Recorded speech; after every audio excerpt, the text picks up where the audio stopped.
Good morning everyone. तो ये आपका लेसन 7 की समरी है, a prayer for my daughter.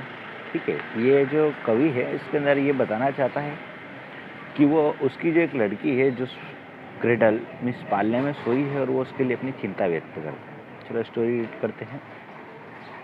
The poet expresses concern for the infant daughter who is fast sleeping in the cradle.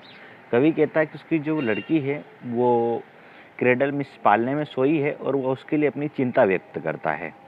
The storm is blowing outside and it makes the poet gloomy. वो कहता है बाहर की तरफ जो है वो तूफान उमड़ रहा है और ये जो है कवि को उदास बनाता है। How will his daughter face the world which is becoming course and vulgar day by day.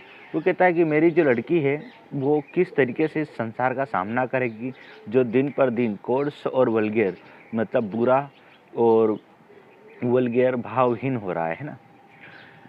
He imagines the war drums which forecast and struggle for the survival. वो क्या कहता है, उसे आवाज़ सुनाई देती है युद्ध के नगाड़ों की और कहता है कि किस तरीके से जो है वो इसमें सर्वाइव करेगी, जीवित रहेगी। The cruelty of man is greater than the murderous innocences of sea. तो कहता है कि जो लोग हैं उनकी जो भावहीन भावना है जो है वो क्या है, वो एक समुद्र की लहरों से मतलब एक समुद्र के तूफान से भी ज़्यादा गहरी है। Sea must have a shield of protection. तो उसे ज़रूरत है शील्ड ऑफ प्रोटेक्शन मतलब प्रोटेक्ट होने की, किसी चीज़ से बचने की। The shield stand for the qualities which the poet wants in his daughter to cultivate. तो कहता है कि उसे ज़रूरत है एक शील्ड की। शील्ड से किस शील्ड की? शील्ड से मतलब है कुछ गुणवत्ताओं की जो वो अपनी लड़की में देखना चाहता है या कल्टिवेट करना चाहता है, पैदा करना चाहता है। The poet wishes her to have a beauty but not valiantly. कवि चाहता है कि उसके अंदर सुंदरता हो पर घमंड ना हो।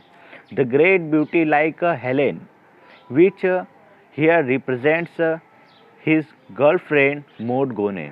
तो कहता है कि उसकी जो सुंदरता हो किस तरीके से हो, हेलेन जो एक देवी है और वो अपनी एक महिला मित्र के बारे में यहाँ पर बताता है जिसका नाम मॉड गोने है। एंड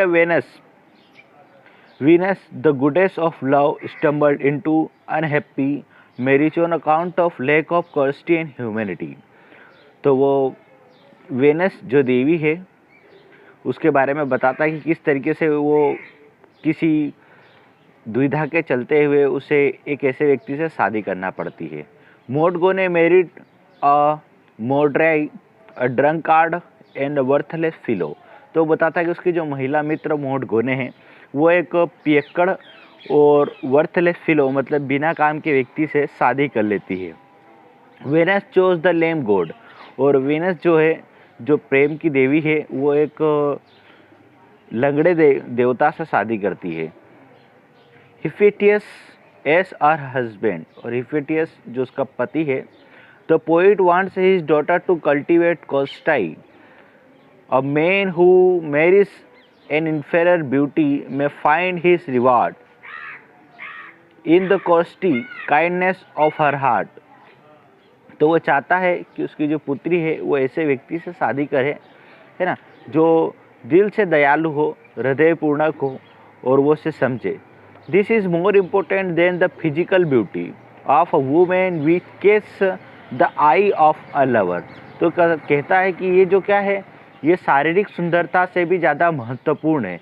ये क्या करता है, अगर वो उसकी बोल सकते हैं कि उसकी बुराइयों को इग्नोर करके अगर वो उसको अपना लेती है तो ये क्या करता है कि ये उसे उसके जो प्रेमी है उसके प्रेमी के जो मन के अंदर ये उसके लिए बहुत ज़्यादा प्रेम उत्पन्न करता है।